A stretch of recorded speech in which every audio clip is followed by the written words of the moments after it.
आज 3D animation की मदद से एक ऐसे केस की बात करेंगे कि वीडियो खत्म होते होते आपके पैरों के नीचे से जमीन खिसक जाएगी। 15 साल पहले इस घर में 4 लोग रहते थे, माँ बाप, उनकी बेटी और एक नेपाल का नौकर। रात को सब अच्छे से सोए थे, लेकिन सुबह उठे तो बेटी खुद के बेडरूम में मरी पड़ी थी। माँ बाप ने आरोप लगाया कि नौकर मार के भाग गया है, लेकिन एक दिन बाद नौकर खुद उसी घर की छत पर मरा हुआ मिला और इसी कारण बेटी को मारने का सारा शक माँ बाप पर चला गया। लेकिन चौंकाने वाली बात पता है क्या है? चौंकाने वाली बात यह है कि आज 15 साल बाद भी ये केस कभी सॉल्व ही नहीं हो पाया। इस केस पर एक मूवी भी बन चुकी है, एक बुक भी लिखी जा चुकी है, पुलिस और सीबीआई ने भी पूरा जोर तक लगा लिया, लेकिन ये केस आज भी मोस्ट मिस्टीरियस केस बन के रह गया है। चलो शुरू से समझो उस दिन क्या हुआ। देखो, ये घटना नोएडा के जलवायु विहार अपार्टमेंट के मकान नंबर L32 की है। ये मकान 2 डॉक्टर पति पत्नी राजेश तलवार और नुपुर तलवार का था। इस घर में इन दोनों के अलावा 2 लोग और रहते थे, राजेश तलवार और नुपुर तलवार की बेटी आरुषि तलवार और उनका नेपाल का नौकर हेमराज बंजाड़े। 3D में अगर मैं आपको इस घर का मैप समझाऊं तो ये राजेश और नुपुर तलवार का बेडरूम था, पास में ही ये उनकी बेटी आरुषि तलवार का बेडरूम था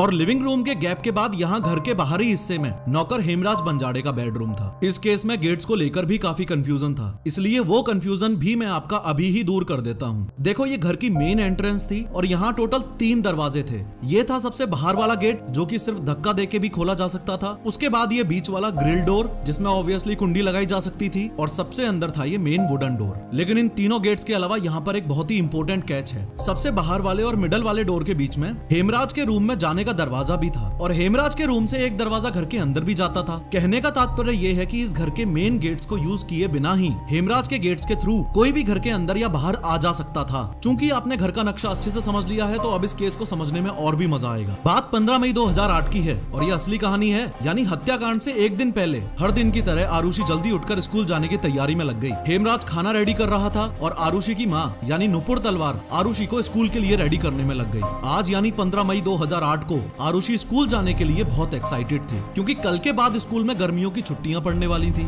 यही रीजन था कि आरुषि का बर्थडे वैसे तो 24 मई को आता था, लेकिन उसने 16 मई को ही यानी स्कूल के लास्ट वर्किंग डे को ही दोस्तों के साथ बर्थडे मनाने का फैसला लिया। खैर, आरुषि के स्कूल जाने के बाद उसके माँ बाप भी अपने काम पर क्लिनिक चले गए और सब रात को 9:15 बजे वापस एक साथ डिनर करने बैठ गए। खाना खाने के बाद आरुषि तलवार अपने कमरे में आ गई, राजेश और नुपुर तलवार अपने अपने कमरे में गए और हेमराज बर्तन वगैरह धोने में लग गया। कुछ देर बाद ही दोनों माँ बाप आरुषि के कमरे में आए और अगले दिन आयोजित होने वाली बर्थडे पार्टी की प्लानिंग करने लगे। प्लानिंग करने के बाद बाप ने अपनी बेटी को बर्थडे गिफ्ट के तौर पर एक सोनी का DSC-W130 कैमरा गिफ्ट किया। गिफ्ट पाकर आरुषि बहुत खुश थी और उसने आपस में काफी सारी फोटोज ली। सीबीआई की रिपोर्ट्स के अनुसार लास्ट पिक्चर उसने 10:10 पर क्लिक की थी। पिक्चर्स वगैरह क्लिक करने के बाद राजेश और नुपुर अपने रूम में चले गए और आरुषि अपने रूम में। फिर रात 11 बजे राजेश तलवार अपने रूम में अपने लैपटॉप पर काम कर रहे थे और उन्होंने नुपुर को राउटर ऑन करने के लिए कहा। इंटरनेट राउटर आरुषि के रूम में लगा हुआ था। नुपुर आरुषि के रूम में आई और चुपचाप राउटर ऑन करके वापस चली गई। इस समय आरुषि अपने रूम में चेतन भगत की एक novel the 3 mistakes of my life पढ़ रही थी।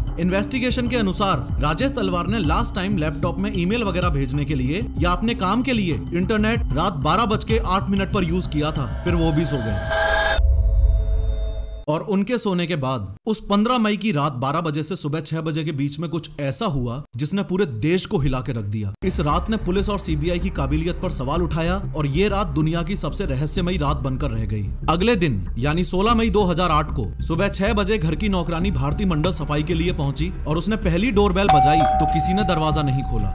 दूसरी बार बजाई, किसी ने दरवाजा नहीं खोला। तीसरी बार बजाने पर आरुषि की माँ यानी नुपुर ने दरवाजा खोला। ये बात बहुत अजीब थी। भले ही भारती को ये नौकरी ज्वाइन किए 6 दिन ही हुए थे, लेकिन डेली एक बेल में ही घर का नौकर हेमराज दरवाजा खोल देता था। खैर, एक बार फिर बता दूं कि टोटल 3 दरवाजों में से फिलहाल नुपुर ने ये सबसे अंदर वाला वुडन दरवाजा खोला है और भारती मंडल अभी भी सबसे बाहर वाले दरवाजे के बाहर ही खड़ी है। अब नुपुर बीच वाला दरवाजा खोलने के लिए आगे बढ़ती है तो देखती है कि वो बाहर से बंद है। फॉलोइंग दिस भारती से पूछती है कि हेमराज कहाँ गया। भारती बोलती है मुझे नहीं पता। फिर नुपुर बोलती है कि वो दूध लेने गया होगा, इसलिए बाहर से लॉक करके गया होगा, तू 5 मिनट वेट कर ले। रिस्पॉन्स में भारती बोलती है कि मुझे और जगह भी सफाई करने जाना है, आपके पास एक्स्ट्रा चाबियां होंगी, वो आप बालकनी से नीचे फेंक दो, मैं नीचे जाके चाबी लाके खुद ही खोल लूंगी। नुपुर ने चाबी फेंकने के दौरान हेमराज को फोन लगाया और आप लोग बहुत ध्यान से सुनना इस बात को कि हेमराज के फोन पर रिंग भी गई थी, किसी ने फोन उठाया भी था, लेकिन 2 सेकंड बाद काट के स्विच ऑफ कर दिया और वो फोन आज तक अभी किसी को कहीं नहीं मिला। खैर, नुपुर बालकनी से चाबी फेंकती है, भारती चाबी लेकर ऊपर आती है और जैसा कि मैंने आपको बताया था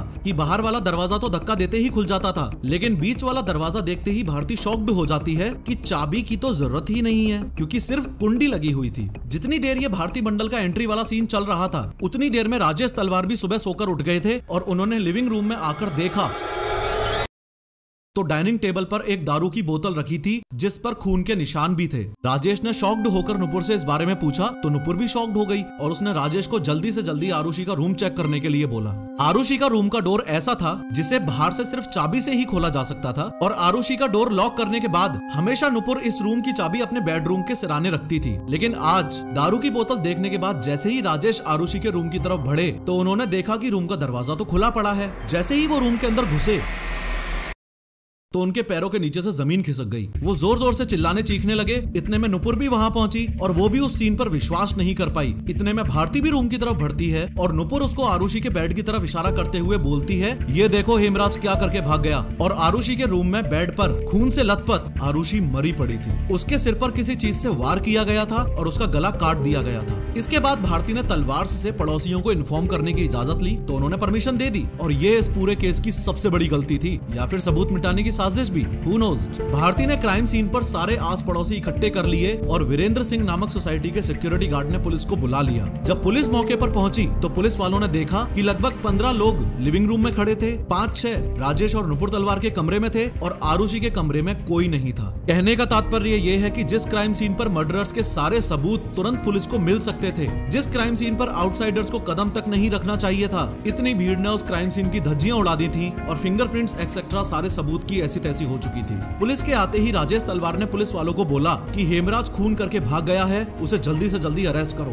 कथित तौर पर राजेश तलवार ने ये तक भी बोला कि मैं खुद 25,000 रुपए दूंगा अगर पुलिस उसे नेपाल जाके तुरंत पकड़ ले तो। पुलिस ने भी अपनी तरफ से कहानी बना ली कि रात में शराब पीकर नौकर हेमराज ने आरुषि के साथ जबरदस्ती करने की कोशिश की और आरुषि ने विरोध किया तो वो उसे मार के भाग गया। इस थ्योरी के बेसिस पर पुलिस ने इसे ओपन एंड शट केस बताया, हेमराज पर 20,000 का इनाम रख दिया और पुलिस की एक टीम नेपाल के लिए रवाना हो गई। हालांकि क्राइम सीन यानी राजेश तलवार के इस घर में मौजूद सबूत पूरी तरह से तहस नहस हो चुके थे, पर फिर भी पुलिस ने फिंगरप्रिंट्स, आरुषि के कपड़े, बेडशीट एक्सेट्रा सब फॉरेंसिक वालों को हैंडओवर कर दिया। क्राइम सीन के इन्वेस्टिगेशन के दौरान पुलिस को छत की ओर जाती हुई सीढ़ियों पर खून के धब्बे मिले, लेकिन छत का दरवाजा बंद था तो पुलिस वालों ने राजेश तलवार से चाबी मांगी। चाबी ढूंढने के लिए राजेश तलवार काफी देर तक अपने रूम में ही रहे और पुलिस ने जब दोबारा चाबी मांगी तो वो भड़क गए। कहने लगे कि खूनी हेमराज तो नेपाल में बैठा है और आप छत पे जाके टाइम वेस्ट करने में लगे हो। सीबीआई रिपोर्ट्स के अनुसार पुलिस वाले से जब बाद में पूछा गया कि भाई पहले दिन ही छत पे क्यों नहीं चेक किया, तो उसने ये भी बोला था कि सर छत के गेट के पास बहुत गर्मी थी, इसलिए मैं ज्यादा इंतजार किए बिना ही वहां से वापस नीचे चला गया था। 17 मई 2008 यानी आरुषि के हत्याकांड के एक दिन बाद राजेश और नुपुर तो अस्थियां बहाने के लिए हरिद्वार निकल गए और पुलिस ने अपनी जांच जारी रखी। एक रिटायर्ड पुलिस ऑफिसर के गौतम जो क्राइम सीन पर किसी की रिक्वेस्ट पर आए थे, उन्होंने सीढ़ियों पर पड़े हुए खून के धब्बों को सीरियसली लिया और चाबी ना मिलने पर छत के दरवाजे का ताला तोड़ दिया। छत पर पहुंचते ही सुबह 10:30 बजे के आसपास पुलिस वालों ने यहाँ जो देखा वो देखकर उनके होश उड़ गए। यहाँ हेमराज की लाश पड़ी हुई थी और इसको भी वैसे ही मारा गया था जैसे आरुषि को। बॉडी कंफर्म करने के लिए राजेश और नुपुर तलवार को वापस बुलाया गया। राजेश ने पहले तो पहचानने से मना कर दिया, लेकिन बाद में नुपुर से भी कंफर्मेशन लेने के बाद एग्री किया कि हाँ ये हेमराज की ही लाश है। यहाँ मैं आपको इस वीडियो का मोस्ट इंपोर्टेंट पॉइंट बताने जा रहा हूँ, ध्यान से सुनो। इसी छत की दीवार पर एक खून से सना हुआ हाथ इस तरीके से लगा हुआ था। ये इस पूरे केस का दी मोस्ट इंपोर्टेंट एविडेंस था।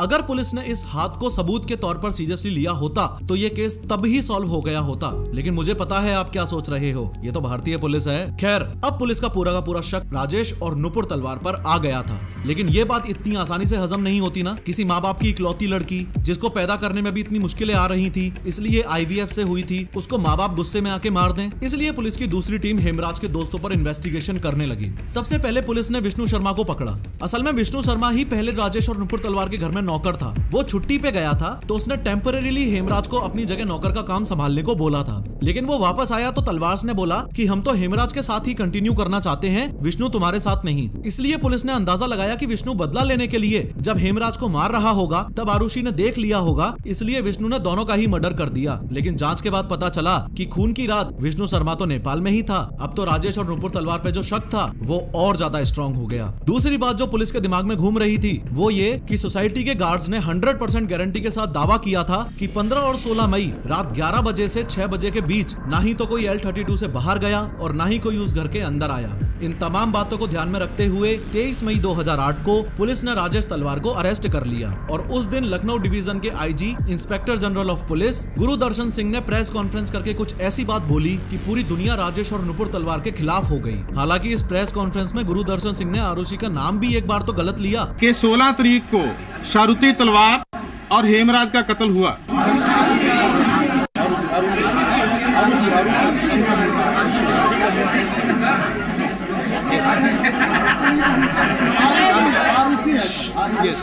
प्लीज कोई नहीं सकता। लेकिन पुलिस ने बताया कि राजेश तलवार का उन्हीं के क्लिनिक में एक्स्ट्रा मैरिटल अफेयर था। इस बात का पता आरुषि को लग गया था। स्ट्रेस में आके आरुषि ने हेमराज से ऐसी बातें करनी शुरू की और वो दोनों नाजायज संबंध में आ गए थे। 15 और 16 मई की रात जब राजेश तलवार पानी पीने के लिए उठे तो उन्होंने देखा कि आरुषि का रूम का डोर खुला हुआ है। अंदर जाते ही उन्होंने देखा कि वो दोनों आपत्तिजनक स्थिति में हैं। तो राजेश हेमराज को मारते मारते ऊपर ले गए, छत पर उसे जान से मार दिया, फिर नीचे आके भारी मात्रा में शराब पी और अपनी बेटी आरुषि को भी मार दिया। लेकिन इस बयान के थ्रू इतनी छोटी बच्ची के कैरेक्टर पर कीचड़ उछाली जा रही थी, इसलिए लोगों ने जम के पुलिस का विरोध किया। फॉलोइंग दिस पुलिस ने प्रेशर में आके अपना बयान बदल दिया और बताया आरुषि को अपने पिता राजेश तलवार के क्लिनिक में एक्स्ट्रा मैरिटल अफेयर का पता चल गया था, वो उसे ब्लैकमेल करने लगी थी, इसलिए राजेश तलवार ने अपनी बेटी आरुषि की हत्या कर दी। इस कांड को हेमराज ने देख लिया था, इसलिए राजेश ने उसे भी मार दिया। इन शॉर्ट उस बयान के बाद काफी इन्वेस्टिगेशन हुए, लेकिन ओवरऑल सिचुएशन ये थी, 2 सीबीआई की टीम इन्वॉल्व हुई थी। पहली सीबीआई की टीम ने इन्वेस्टिगेशन के बाद ये क्लेम किया था कि मर्डर कृष्णा थडरई ने किया है। कृष्णा भी असल में नेपाल का ही था, नौकर हेमराज बंजाड़े का दोस्त था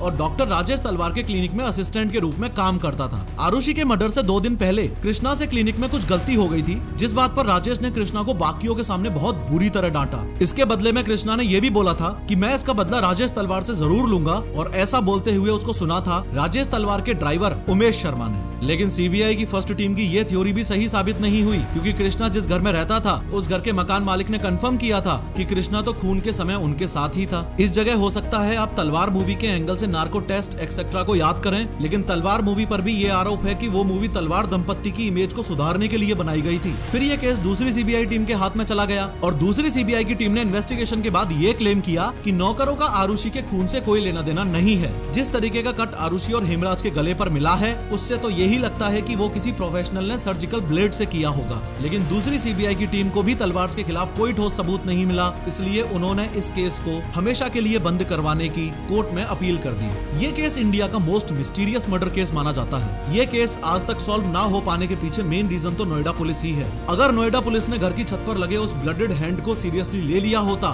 तो खूनी आराम से पकड़ा जाता। इंदिरा गांधी को बॉडीगार्ड्स ने कैसे मारा, इस वीडियो पर क्लिक करके जरूर देखो।